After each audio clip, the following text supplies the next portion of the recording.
Here's what happens when you have a car that you don't want anymore. There's so many timelines involved, and I'm going to try to be as concise as possible. Let's just say you decide to file for bankruptcy, you have credit card debt, personal loan debt, and you have this financed vehicle that you don't want, like, or cannot afford anymore. Really doesn't matter the reason. You can walk away from it when you file for bankruptcy. The real question is, when do you stop making payments? When do you surrender it? When do you let the finance company repo it?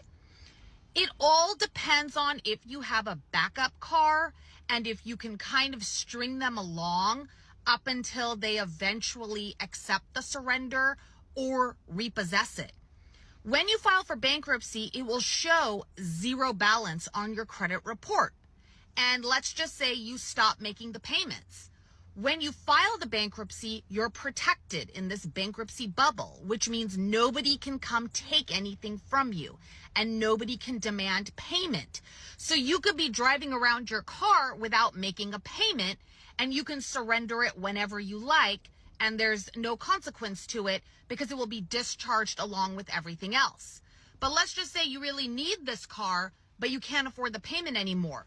You can keep driving it around, but the finance company in the middle of your bankruptcy may ask the court permission to lift the automatic stay and give them permission to take this car prior to the closure of your case. They're allowed to do that. Judges usually sign the order and agree to it. Then at that point, you need to clear your car of all personal belongings and wait for them to come repossess it, even though you're in the middle of a bankruptcy.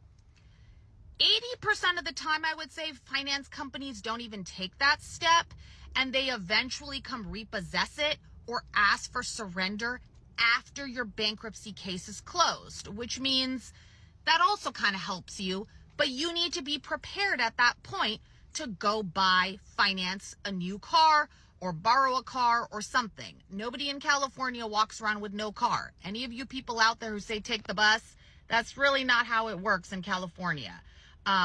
You need a car.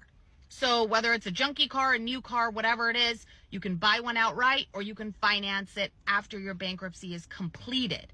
So talk to your bankruptcy attorney about your plans regarding this financed car. Like, I always give lots of information during one of the consultations that says, what's your plan with the car? If your plan is to walk away from it, we talk about your timelines and how far you can push the finance company before they repossess it and or before you can go buy a new car.